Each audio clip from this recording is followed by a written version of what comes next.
Welcome to the 84th episode of the Hail Mary podcast. I'm A. Toves, and I'm joined by my husband, the Toves. We're back to recap our loss to Texas. Let's get started. What were your thoughts on the game? Texas was bigger, faster, stronger than I thought. I mean, they're now ranked number one, which Right. there's a reason for it. But I would say the other thing to it is they just looked even faster as compared to UTSA. I mean, this is an athletic UTSA team, but you can see just that difference, just how bad it is from the G5 level to an elite P5 team. Or P4, I guess, but it was just so evident. I don't know. What did you think? Yeah, I mean, definitely there is a significant talent gap between UT and UTSA. But I thought that we played well, and I was encouraged after the game, which is kind of odd to say given the final score. But I felt like the way the team handled this game, the way they played throughout the game was an improvement from what we saw the week before against Texas State and what we were concerned that we might see. Yeah, and I think a lot of us that are the pundits of UTSA are going to be saying there was encouraging signs. I mean, Right. The key for this game for me was, show me mental toughness for 4 quarters. And I thought that that's what UTSA did. Yeah. Obviously, kind of just joking around here about, how evident the talent gap is. But obviously I knew that. But at some point you think that maybe that becomes a deterrent for you to continue giving full effort, right? Like, Sure. if you know that you're that overmatched, sometimes it's just easier to kind of just let a few things go and slip. And I didn't feel like that's how UTSA, I guess, conducted themselves throughout the game. Yeah. I mean, we saw, even when it looked at our penalties, we saw a cleaner game than we saw the week before. There were only 3 penalties for 32 yards. Of course, there were a couple more that were declined, but, again, you would have anticipated, when you know that you're overmatched, getting frustrated, seeing some of those maybe sportsmanlike conduct penalties that we've seen at times with our defense when they lose their heads. Yeah, that's fair. And we didn't really see that. I mean, they really seemed much more dialed in, much more focused. They came out like they had something to prove to themselves, and I think they did that. Well, I was going to joke first that, the reason they couldn't commit any penalties because they couldn't catch up to the Horns. But no, I think that was a great point about they had something to play, and that was for themselves. Right. And I think after, the embarrassment in San Marcos, we, along with others, questioned a lot of things about this UTSA team. And, as we already said, they came out and they showed, nope, we are proud to be road runners. The culture means something to us. Here we are. And it's encouraging at least to be a building block, hopefully, after essentially getting, I think, being at probably your lowest point to this. It's only 3 games in the season, I know. But being at a very low point after that Texas State game. And, we've heard the interviews this week, and a lot of them have been saying, nope. I mean, we have to win. We have to win every day, and if we keep winning every day, then we're building towards something. We're not results oriented. We're process oriented. I get that, but there is results that you have to look at. Sure. Otherwise, what is your measurement? I mean, I could say I'm winning every single day, but it doesn't make me a millionaire. It doesn't make me it doesn't. There's just certain successes that I'm not going to have in life. So I totally get it. I totally get what Coach Traylor's trying to teach them. But I feel that even in their interviews, they seemed a little peppier. I would have expected them to be a little more down. I don't know. What about you? Yeah, no, I thought that the way that they handled the interviews this week it seemed like they were on the right track, going, to kind of turn the season around. We also heard him talk a lot about their culture during these interviews. And, that was something certainly that we questioned over the last 2 weeks, because it just didn't seem like we saw the triangle of toughness particularly in the Texas State game, and even a little bit in Kennesaw State. But it was good to hear them kind of going back to the culture because, like we've said, when you need your culture the most is when things aren't going well. Right. And so it was good to hear them kind of talking about that again, sounding like they were more focused. And I hope that's a good sign as we get ready to face conference play, not this week, but the week after that. Yeah, and just a little bit more on that. I think it's easy to kind of question the physical and mental toughness because we've questioned the mental toughness at times of this team, Mm-hmm. not just this season, but previously. We've looked at it and said, why is it that they get so sensitive about certain things? Some of it comes from trailer, some of it comes just naturally, right? Like nobody's gonna like to be criticized, and we totally get that. But I felt like for once, it seemed like they finally overcame that hump. Mm-hmm. And I think, to me, I think that's one of the biggest, I think, roadblocks that they've had in previous seasons. And I think it's good to see them, I think, early on, at least for me, just kind of seeming much more mentally tough. Now, I won't question them too much on physical toughness because I think there's, you've got guys like Mekhi Hart out there playing hurt. Mm-hmm. And Coach Traylor mentioned Mekhi, Corey Godnett, Venley are out there, pretty much not at 100%, which I would argue too is like, who is 100%? Like, Right. you're early in the season, but you're certainly not going to be 100% like you were in the first game or even in the first practice you got in there, right? Like there's already some bumps, some aches, stuff like that. And some of that's just going to get a little worse. But I think coming out of this game, I'm glad that there wasn't any sort of major injuries. Right. I mean, we found out about Ken Robinson right at kickoff or right before kickoff that he was going to be missing. And it sounds like he's probably going to be out a couple weeks. We'll see when we get him back. But Well, and that happened before the game. So right. Yeah. I think it sounded like it happened during practice. Mm-hmm. So nothing you can do about that. I mean, things like that happen. But then you get Robert Henry, who apparently looked like he had almost broken one of his fingers. I think it was a thumb on one of the runs. And so they kept him out for the rest of the game. Turns out that it's not broken. Everything's okay. So minimal, I think, physical injuries. Right. And then I think combine that with minimal mental injuries, and UTSA comes out great. Yeah. Honestly, I think, as much as we say this over and over, we want to get out of some of these body bag games just healthy. Right. It just never seems to turn out that way because, you've already kind of mentioned it before, you're kind of overmatched and you get a little bit lazy on certain things. And that leads to some injuries. That leads to trying to overexert yourself at times. Now, somebody that doesn't get out of this game as injury-free as UT because they lose Quinn Ewers. Yeah, we might have just launched the Arch Manning era. I don't know if we did. I think, I think Quinn looked really good when he was in there. Yeah. And it's what we expected, right? Like, I mean, you've got an elite quarterback and going up against an overmatched defense. I thought, again, UTSA kind of handled themselves, but there's just only so much that you can do. But I thought Arch Manning was a little deceptive in his speed. Yeah. I don't blame Elliot Davison for whiffing on a tackle there.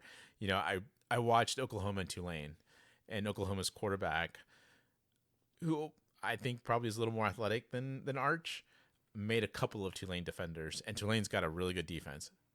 He made a couple of defenders miss there on a big touchdown run. So, I think when it comes to our level, it's always going to be difficult. Mm-hmm. You want to minimize injuries, and I think we did a good job of it. Anything else you can think of?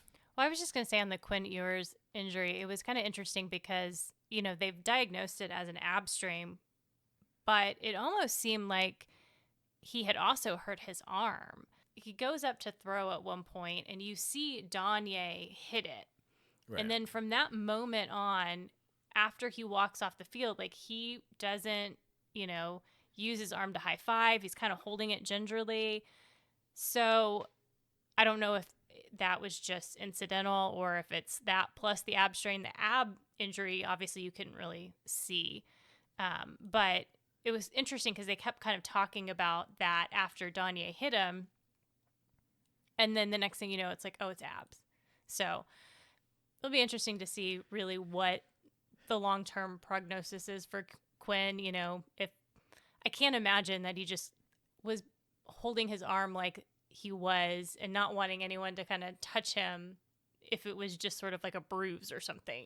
Well, I mean, I think they just used the oblique strain, like you said, just to answer the initial question. Mm-hmm. But it probably sounds like there is other things that happened. Sure. But he was already seemed to be straining Right. with his obliques before he got injured. So I think we'll see what happens if we kind of keep an eye on the college football playoff and how the SEC goes. Obviously our focus is on the UTSA Roadrunners. Sure. Let's talk a little bit about the offense. I kind of had pleaded to Trey Moore and the UT defense, just please don't hurt our guys. And we didn't, right? Like that, Yeah. As we already talked about, that didn't happen. But I was encouraged by Owen McCown. I felt like they did a much better job of trying to get him in a rhythm. Mm-hmm. They rolled the pocket a few times. And that's something that you really didn't see a lot of in the Texas State game. Right. And this is important because when you're having problems blocking, they used to do, at least a couple seasons ago, when there were some offensive line issues, they would roll out Frank. That made Frank a little more dangerous because obviously he can run. But mostly they were doing it so that they could keep the defense from keying on one certain area. And I felt like that started, there was a little momentum built Mm-hmm. like that with Owen. I still think that he was not getting the ball out quick enough at times. There was a few times where it was really late. And the reason I say that is because even in a normal game, you probably can get away with potentially throwing a little bit late, and you get a decent gain against Texas. It just felt laughable because there was nothing that our running backs could do. There's nothing that our receivers could do. It was just trying to bat, a pass down. So it wasn't like a huge thing, but I did notice that there was a couple of times where it looked like he wanted to get rid of the ball sooner, and he just waited. Yeah. But I did like how he interviewed today. He talked about the fact that, Greg Luca asked a great question about what about these explosive plays? And Owen was forthcoming. He said, look, we have them in there. We had them. But the defense took everything away. And Texas, of course, is going to take away Right. a lot of that stuff. So I still think it was mature of him to kind of recognize that. I look forward, I think, hopefully to more of this growth as we keep going forward. But, I thought overall he played well. Yeah, he really didn't look very phased. We only saw him kind of lose his cool once. There was a clip where it just happened that the TV kind of zeroed in on him and he was yelling at Rocco. I'm not sure if he was yelling at Rocco because of something Rocco did or if he was just frustrated and venting. Right. You couldn't really tell what had happened in the play. But overall, I mean, I thought, we saw a much more, composed Owen. He had more time, honestly, than what I anticipated, for all of the struggles with the offensive line. I thought they did give him more of an opportunity to, get to his second or third read, although the defense took away a lot of those options for him. And we also saw that the run game, was much better in this game than it was previously, which, is kind of unexpected, right? You would expect with the struggles we've had on the offensive line, even with Mackay and Venley coming back, that, they just would really struggle against a defensive line from Texas. So I thought that was really encouraging that we saw, UTSA rush for a season high of 128 yards. I get 128 yards is not a very impressive number, but given who our competition was, and given the fact that we haven't been able to run that many yards in our other two games, I think that was pretty impressive. Well, to even get some holes Yeah. to run through was impressive. That touchdown run from Robert Henry was it was a pure UTSA running back big play. Mm-hmm. Everything about it was kind of a slow jaunt up the middle, and then all of a sudden quick cut and gone. And early in the season, those were getting swallowed up as our running back approached the line of scrimmage. So the fact that he had the opportunity to kind of look, be patient and look for that hole. Again, it's encouraging. So good stuff there. I think we still need to kind of see a little bit more from our wide receivers and our Sure. tight ends. I think that there's still some work to be done there. And I get that some of them, obviously that they're younger, but we're at the point now where we need to start seeing a little more growth and a little more exponential growth. And I say that only because we're a third of the way through the season now. Yeah. Like, I know there's only 3 games, but no, we are 25% of the way through. We're a third of the way after Houston Christian. So we need to start seeing some of this growth, because otherwise we're probably seeing a lower trajectory, and I don't think that it's going to look as good as we move forward. And especially as we start talking about some of these other teams in the AAC, we're going to be looking at, I mean, we're not looking at like really talented, good teams, unfortunately. Would have liked to have seen the competition from AAC elevate a little bit more, but certainly I want to keep my eye on these wide receivers and tight ends. There's got to be some help there for Owen, and they've got to start getting open, honestly. Yeah, we've got to get separation, and then when they have it, they have got to make the catch. Yeah, absolutely. All right, let's move on to special teams.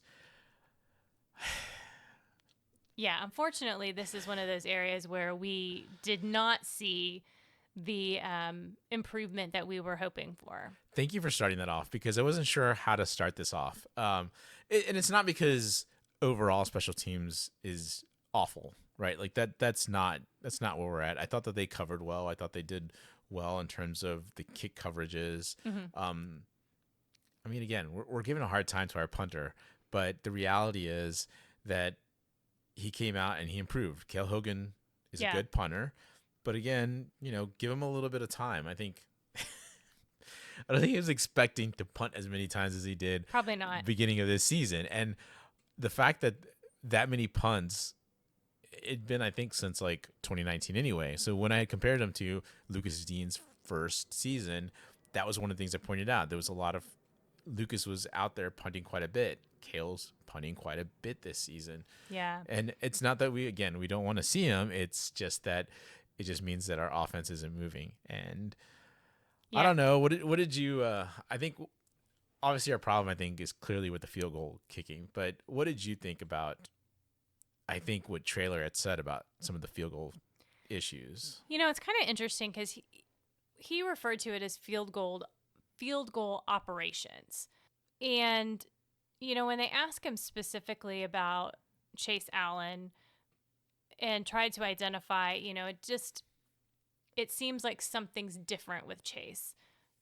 I think they were anticipating, it was Greg Luca, I believe, who asked the question, but I'm sure he was probably trying to get to, is he injured? Is there something else that we don't know about? And, Traylor had mentioned before, we have a new holder. Okay, but it doesn't look like the hold is the issue, when you look at the replays. Right. And then he kind of pointed the timing. It was unclear live why Traylor iced Tate in that long field goal.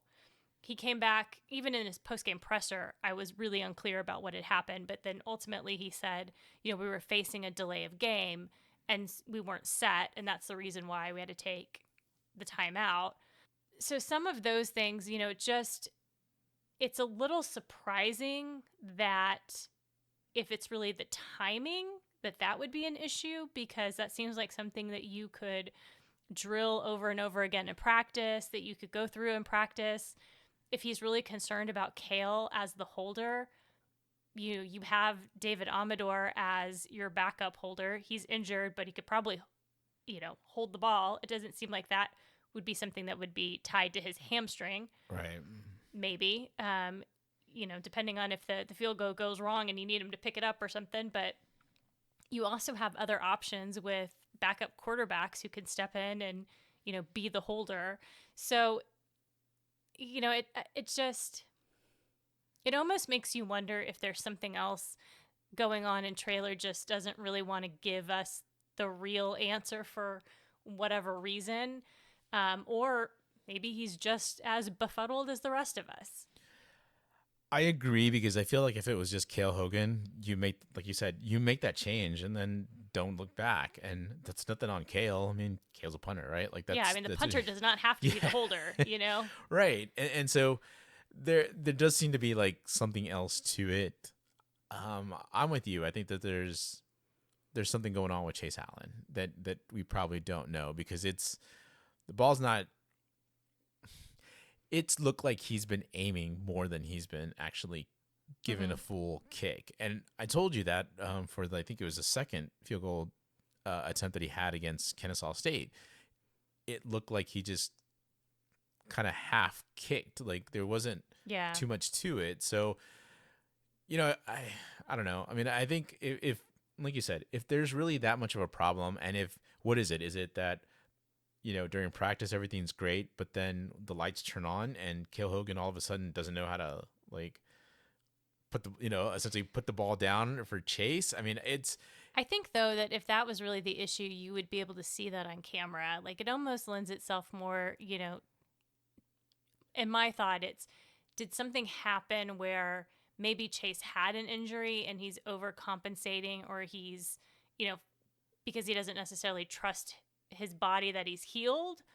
Or is there just some mental block, that's getting in his way? I don't know. it's fair. It's fair. But I think what I was gonna say is the other place you might see it creep up is extra points. I know we Mhm. haven't scored a lot of touchdowns, and that's Sure. so. But you would have thought that there would be some issues that were creeping up there, And there but there hasn't been. hasn't. But again, I think one thing to kind of think about is we have these special team issues in terms of the field goal unit, right? They're not getting lined up in time. That's not Cale Hogan. Yeah. That's not on Cale Hogan. That's the overall unit. That's your boy Zach Brown that needs to Right. get this drilled in and say, first of all, Zach needs to know that Coach Traylor wants to kick a field goal. I mean, everybody's going to get rounded up by about the second. I would say the second down, they're going to get rounded up and told, "Hey, we might be looking at a field goal." And so the team's, the unit's getting ready. So by the third down, you'll know exactly like, are we going to get a kick? Or are we not? Right. So this just seems again like there's, I mean, maybe Traylor hemmed and hawed. I don't know. I'm just, obviously he's not going to tell you, but maybe he hemmed and hawed about it and then just like said, let's go. It's just one of those situations where it feels like sometimes the coaching staff itself, like, is, I hate to say they're going through growing pains, but it's like a lot of them have been there forever. Like Yeah. they may not have been in the current positions they are, but I think if there's some disorganization and maybe a little dysfunction within the coaches, it's going to be shown on the field. And I think right now, to me, I think that's what's going on in terms of the special teams, at least a small part of it. Hmm. I'm not going to say that that's the reason, but Yeah. Well, whatever it is, it's still clear that we definitely have to see improvement in that unit as we move forward, especially as we get into conference play. yeah, because we're going to need some field goals. I mean, Hmm. at some point, we're going to need some clutch field goals.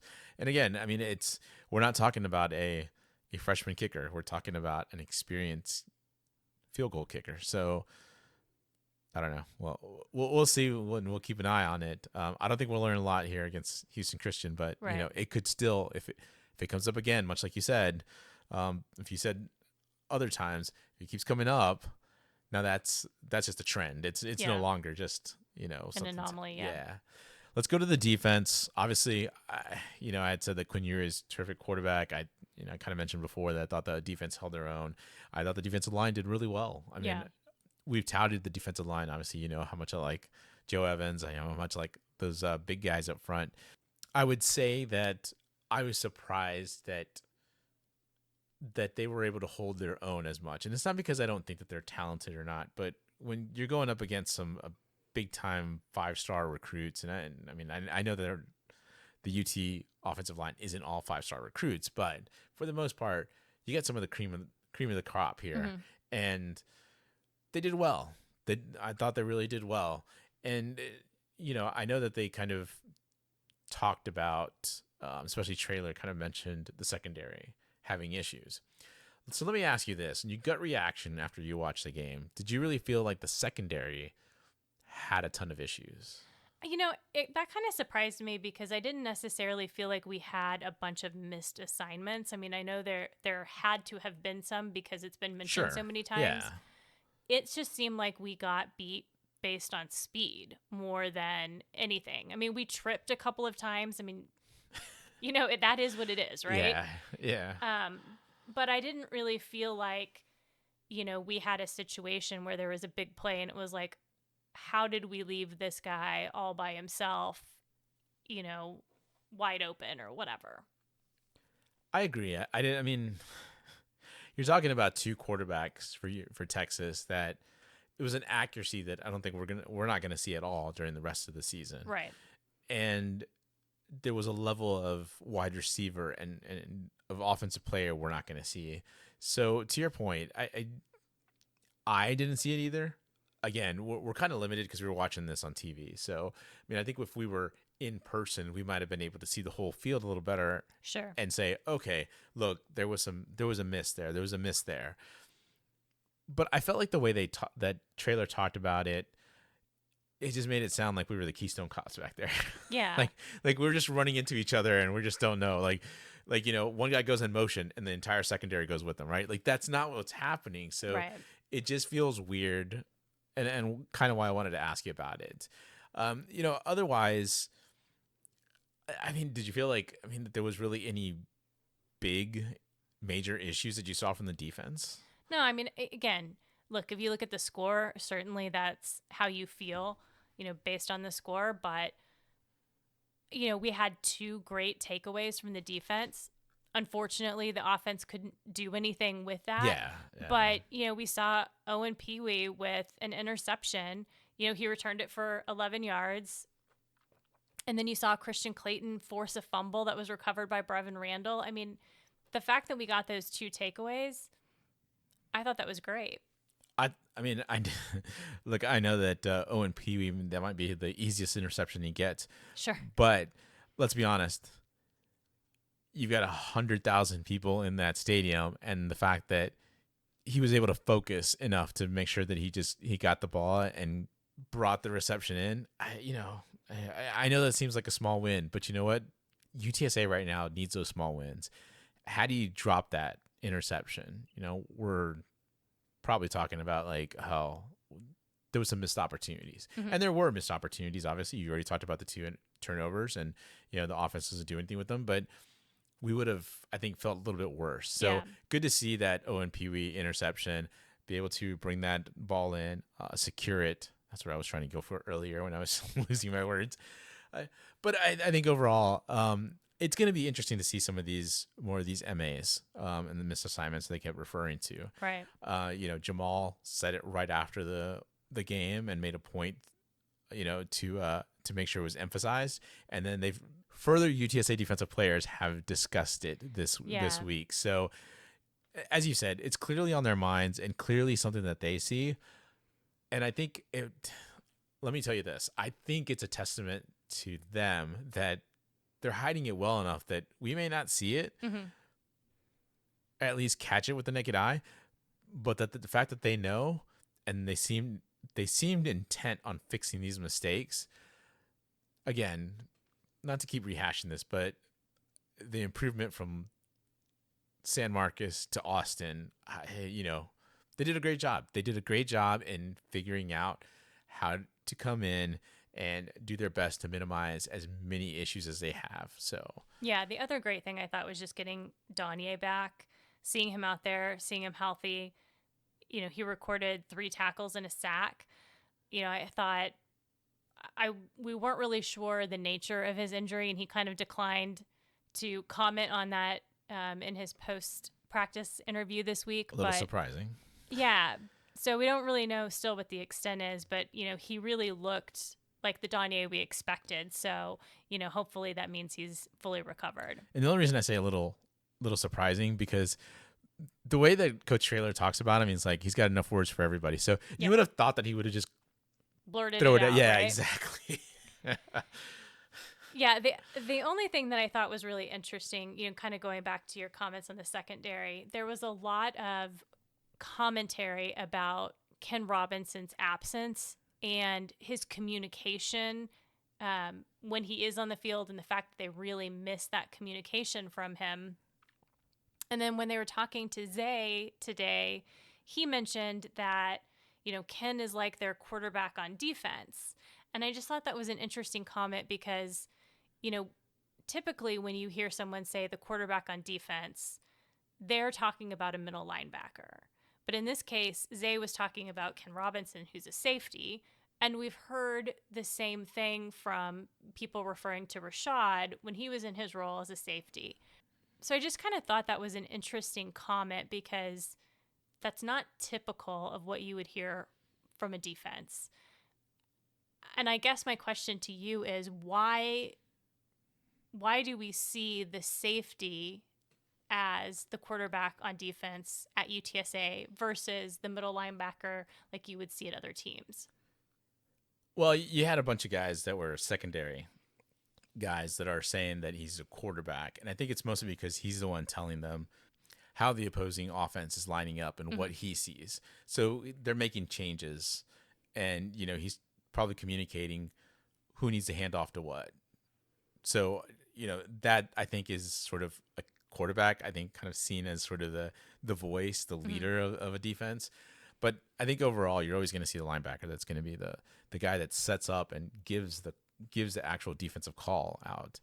Now, I think the interesting part here with UTSA, though, is that they look to the sideline and they look to get kind of like the offense. They look to see what the set is and what the play is going to be signaled in. So if anything, I'd say that Ken, like I said, is mostly probably just communicating to the secondary, as opposed to communicating to the entire defense. Okay. Now, if he's good at communications, and obviously he is, he's probably also communicating with Jamal, since Jamal has the green sticker on his helmet, which means he's got the radio. So he's probably getting any sort of Jamal's getting instructions. He's probably yelling them out to everybody, and then Ken and him are relaying information back and forth. So you lose somebody with communication like that, yeah, you're probably gonna have some issues. But that's just, again, another area for them to grow in. But I'm going to end our defensive segment by saying I still don't think that, again, that there were that many MAs, at least that in terms of the secondary. But that's just my gut reaction. That's just from me just watching it once. I didn't watch the game again. And, again, kudos to them for at least maybe I'll go back and look at it now and see how many MAs we may have had. So, all right. Well, this Saturday, we welcome Houston Christian into the Alamo Dome. It's a much needed game against an FCS team. Yep. And you are going to actually do this preview because you've been doing a lot of research on Houston Christian.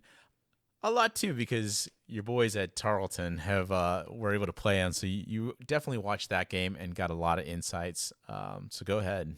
What you got on Houston Christian? Yeah, so Houston Christian, it's kind of a program that's in an interesting state. They're sort of in a rebuild as well. Their head coach is newly promoted, Jason Batchel. Last year, he was their OC and their quarterback coach. This year, he's assumed the head coaching role, but he's also continued to be the offensive coordinator and the quarterback coach. So, he's playing lots of different pieces for this team. He does have some previous experience as a head coach from Howard Payne, but he did have to hire about 50% of his staff in the off season. So they kind of have this mix of new and retained staff, but on the defensive side, they also have a new defensive coordinator. So you're looking at, a new staff. Even Coach Betchel himself, is relatively new. So he's really only 2 years into his, offensive identity. And then, you've got a lot of new key players on the team. They've had sort of an odd schedule this year, so it's really hard to glean a whole lot from who they've played so far. I mean, their first week, they went out and played SMU. Obviously, SMU is, a talented team, and, that was a challenge for them. Then this past week, they played an NAIA team in Louisiana Christian, which is multiple levels below. So, you'll hear trailers say, well, they put 70 points up on a team. Well, yeah, they did, but that was like a very different level of competition that they were facing. So you kind of have these two extremes, right? They were, in over their head against SMU, and then Louisiana Christian was in way over their head against Houston Christian. So, kind of looking at that Tarleton game, that's really probably a better barometer of how they're going to be in terms of their success with the FCS level. And they lost to Tarleton. Well, Tarleton's a good team. They are ranked this year. They didn't bring their best team to Houston Christian. They're playing their third string quarterback right now based on injury. They should have had a much better shot against Tarleton, just given the fact that they had a quarterback who was making his first start. He's a third string. He hasn't had a lot of time, playing with his team. But again, they really struggled against Tarleton in that game. So if you look at their offense, it starts with their quarterback, Cutter Stewart. He's a redshirt freshman. Now, in the offseason, he was going up against two transfers that had come into the program, one of them being CJ Rogers, who is a transfer from Texas State. And I think there was a lot of discussion that CJ Rogers would be maybe the starter.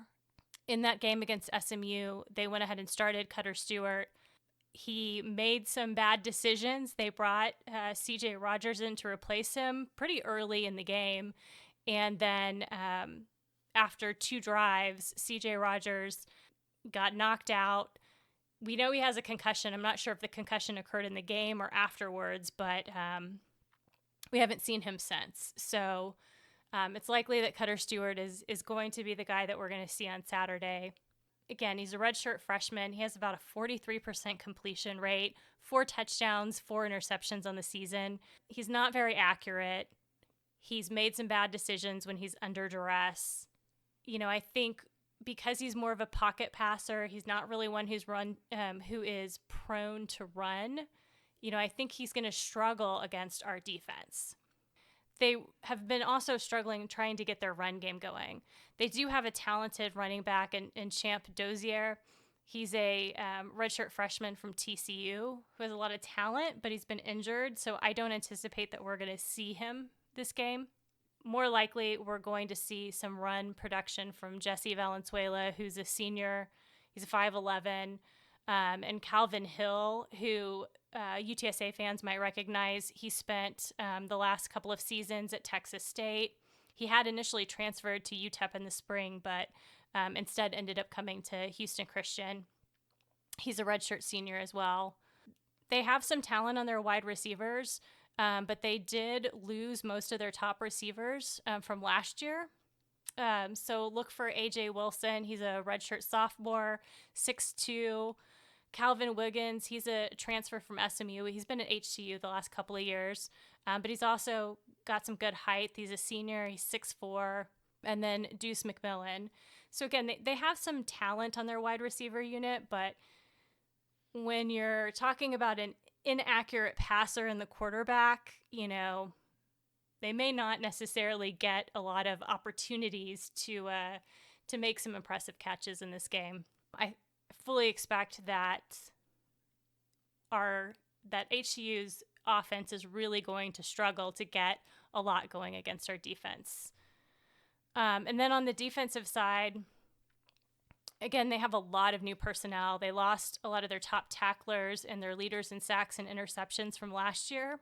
If you look at that game against Tarleton, they gave up 35 points. They also gave up 59 against SMU. They've really struggled with run defense. They allowed 267 yards from Tarleton and 169 yards from Louisiana Christian. So, again, we talked about Louisiana Christian being an NAIA school, definitely a much lower talent level, yet they were able to get 169 yards on Houston Christian. And we won't even talk about how many yards SMU got running because it's shockingly high. Well over 350.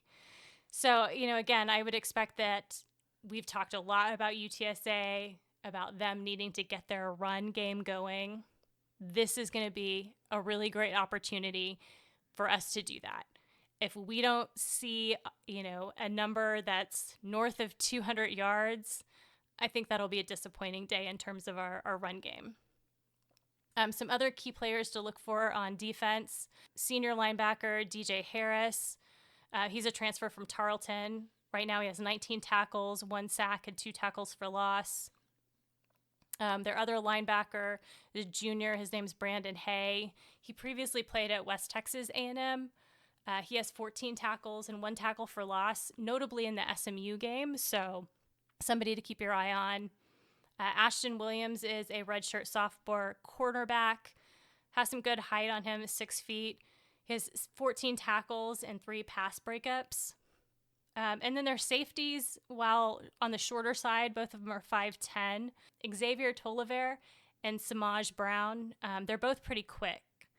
When we get to the special teams piece, Samaj Brown is also their kick return guy, and first kick return of the game against Louisiana Christian, he returned it for a touchdown. So definitely somebody that he's quick, he's shifty. You're going to want to keep your eyes on him. So keys to victory, I mean, really, we want them to execute on all phases. I think looking at this Houston Christian team, this should be a game that UTSA performs very well. We definitely want to see a lot of those improvements that we've talked about in terms of getting the run game going, are winning in the trenches, both on the offensive and defensive side, and then making sure that, we show that mental and physical toughness throughout this game. Yeah, I agree. I think that's going to be important for our guys to. The opportunity's here. Yeah, I guess that's the best way to put it. The opportunity is here for them to show something. So, you want to get to the Hail Mary predictions? Absolutely. I think this game couldn't come at a better time. This is the game we need to rebound. We need to use this to regain our confidence before we head into ECU and the rest of conference play. Like I said, Houston Christian struggled this season, both offensively and defensively. We should be able to win the battle of the trenches and finally get into that offensive rhythm. I expect that this game is going to look more like the first quarter of the Kennesaw State game, but I don't expect to see the drop-off that we saw in the Kennesaw State game. I know Traylor doesn't like to run up the score, so I'm going to temper my predictions. Give me UTSA 35-13. All right, I guess my turn. I want to see UTSA get back to the basics in this game. You kind of already mentioned it in terms of executing in all phases. I want to see that tackling and the communication on defense. I want to see them working on the blocking on offense, whether it's pass or rush blocking. And I want to make sure that they're also securing catches with their wide receivers and tight ends. Try to get that group, that offensive group, some confidence going into, as you said, going into conference play.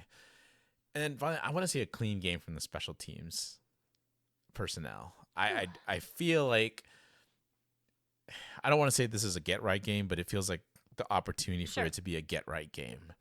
And it comes at a time when you're going to go on the road at a tough environment at East Carolina, and you need a game like this to kind of tighten things up.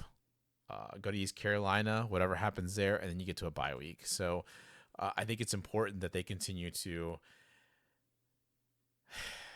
I'm just going to say it's important that they continue to stack the days, as they keep saying over and over. Mm-hmm. And I think if they keep doing that and they keep doing as they said they've been doing this week, we're going to see a pretty good performance in all 3 phases. And it's going to be the best performance out of the first 3-4 games, I guess, of the season.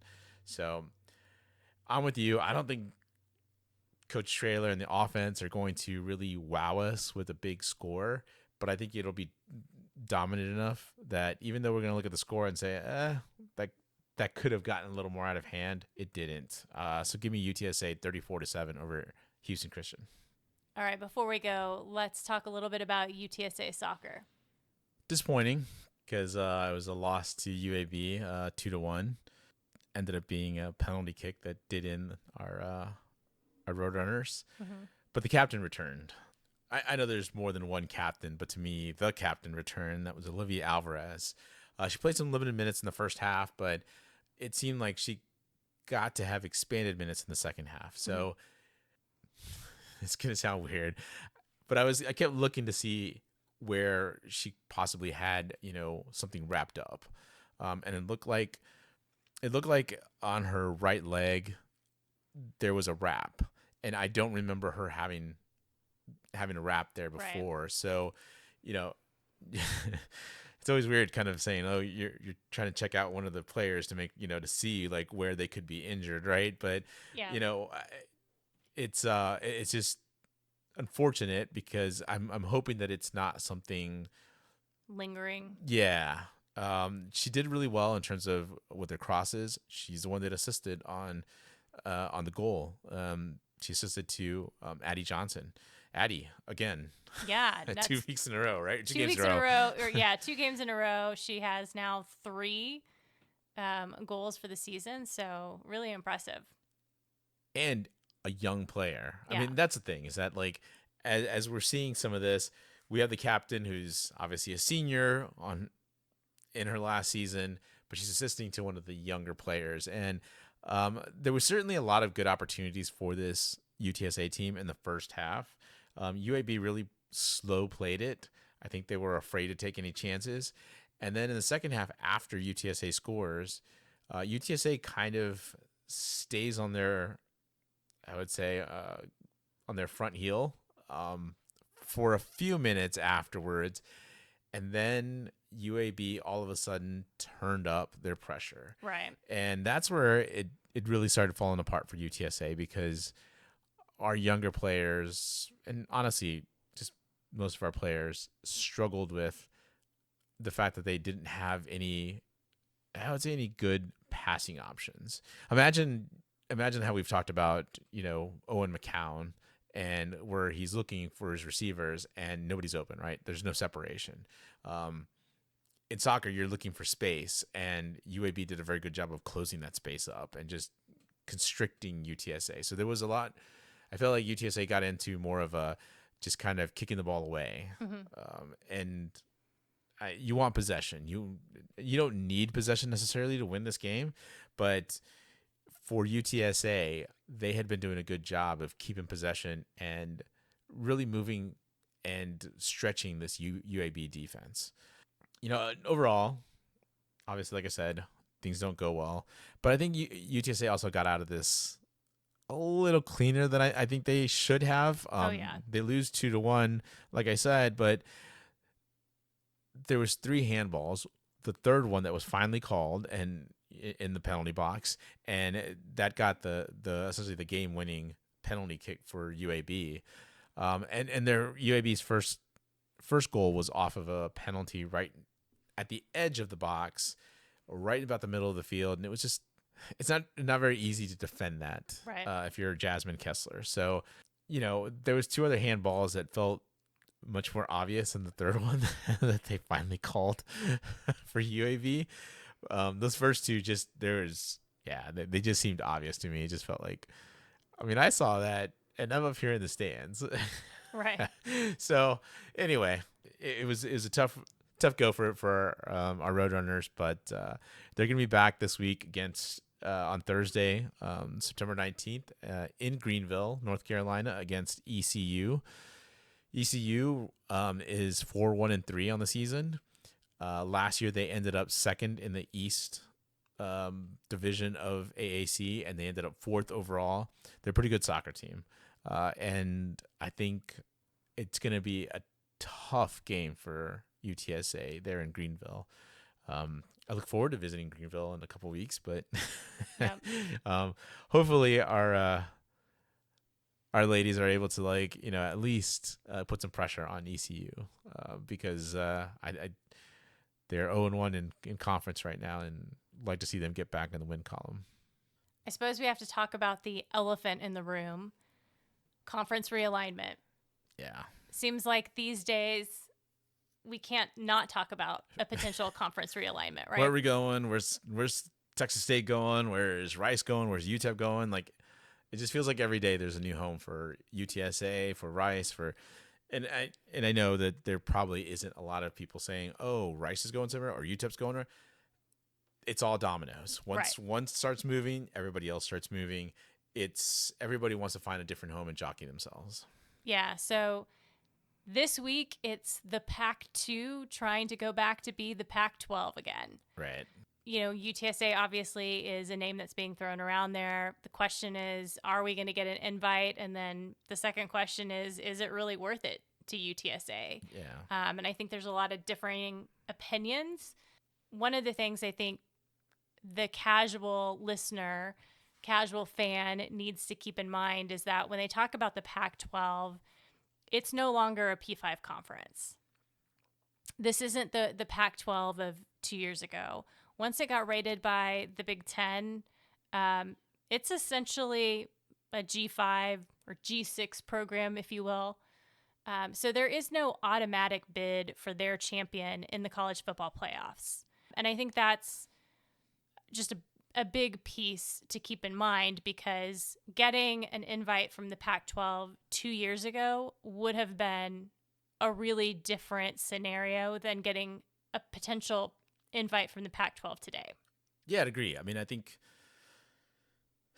like you put it, is it worth it? It depends, I think, how you see it.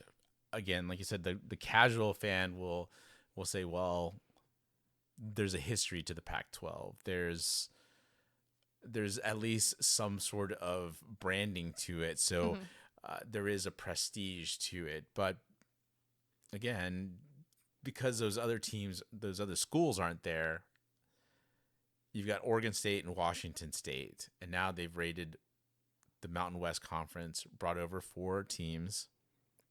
We're at 6 now.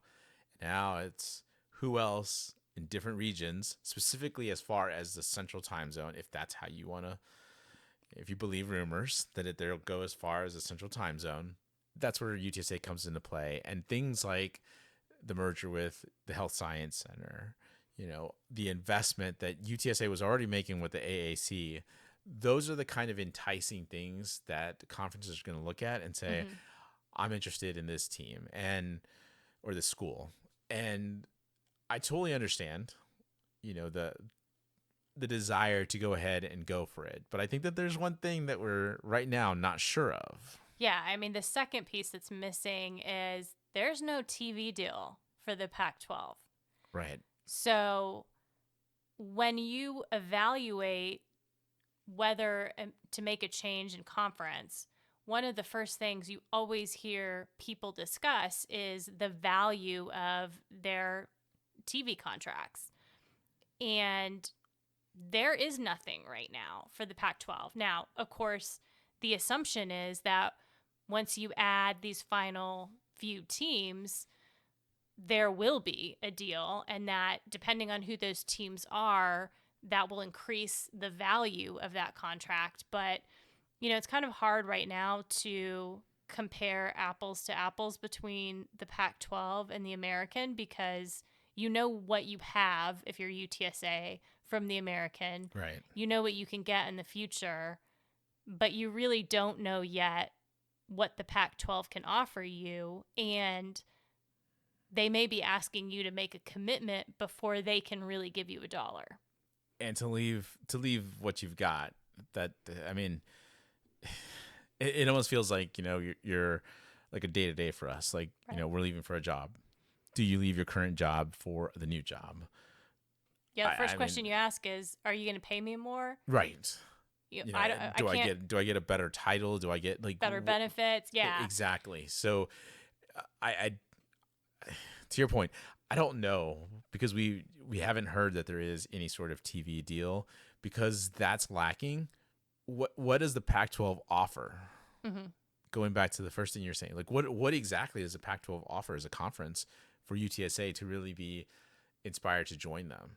And I'm glad I don't have to make this decision. Right. But I will say that I wouldn't say I'm on the fence on either side. I don't care. Like, honestly, I don't care. We stay in the American, great.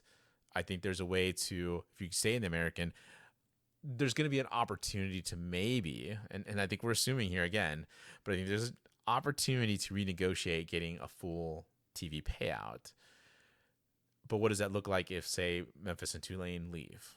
Right. Now you really don't. You're back at CUSA level again. Right. Yeah. Do you have the same level of prestige at the American Conference versus the G5, winner that goes to the conference or the college football playoffs, likely then coming from the Pac-12? But who knows? I mean, last year we saw that come from Conference USA with Liberty. So Right. So there's still plenty, I think, here to kind of look at and kind of wonder, where is UTSA leaning? Honestly, I would bet money that they're not leaning anywhere. They're just saying, let's talk. yeah. And let's see what you got. But we're gonna need to have some assurances before you extend that invite. And I like that for once we're probably in that position as opposed to when we were, say, in the WAC and we had an opportunity to jump to Conference USA and we were desperate enough to just go, let's go. And then Conference USA to the American, we were desperate enough to go, like, we just want to be included, and we were. Yeah, I mean, at the end of the day, let's be honest, Judy was not going to give us any bigger piece of the pie to stay, likely. I mean, she No. didn't seem like she was really trying to woo us to stay. I mean, you would have been talking like weekday games. Sure. And you still have the Conference USA, like, I think, network that they had. Right. Which was awful. It was an awful app, awful production. We needed to get out of there. Now look at us at with ESPN, it's so much more different. You actually get to see so many more of our UTC athletic sports. And so, that to me is going to be also a deciding factor. If we do go to the Pac-12 and we see this new media deal, do we get some of that flexibility that we have right now with ESPN? And that's going to be tough, I think, to beat. Yeah. If you don't have that. Yeah, I mean, ultimately, just getting an invite isn't going to be the slam dunk assurance that UTSA is going to move to the Pac-12 like we have seen in the past, right? Right. If we do get an invite, President Amy, Dr. Campos are going to have to weigh a lot of options, like you mentioned. Where does the new conference place us in comparison to the American? What gives us a better chance to make it to a college football playoff and be that top G5 program? Which one of them is going to offer, more money in terms of the TV deal, better competition, higher profile? And then how does it set us up long term if, as a lot of people expect, the Big Ten and the SEC are going to, break away and create this superpower conference? How does that set us up? So I think there's a lot of discussions that are going to happen. It's going to be interesting to see, kind of where this all goes. And then, like you mentioned, how do the chips fall after that? Because if you do have teams leave from the American and go over to the Pac-12, you're likely going to have to backfill them from somewhere. I mean, there's already been discussions about the American looking at taking Air Force from the Mountain West Conference. So the only other thing I would say is, let's just say you make the move to the Pac-12. This isn't UTSA moving from CUSA conference champion 2 years in a row to the American and then immediately challenging for the conference title. This is UTSA moving to the Pac-12 and being middle to the bottom of the Pac-12. Mm-hmm. And that, I think, is going to be difficult for a fan base especially this fan base, to kind of deal with. So I'm not saying that UTSA is terrible. I'm simply saying that if you look at the grand scheme of things and actually have a wider view and check out the teams that are going to be in there, yes, it'll be a tougher conference, but I don't see the translation of wins as easily and immediately as we've seen in the past. Yeah. Well, one thing is for sure, I'm glad that I am not President Amy or Dr. Campos, and I don't have to make those decisions at this point. Absolutely. All right. Well, I think that wraps it up for us on the Hail Married podcast. I'm A Tobes. And I'm the Toes. We'll be back next week to recap our big win against Houston Christian. Birds up.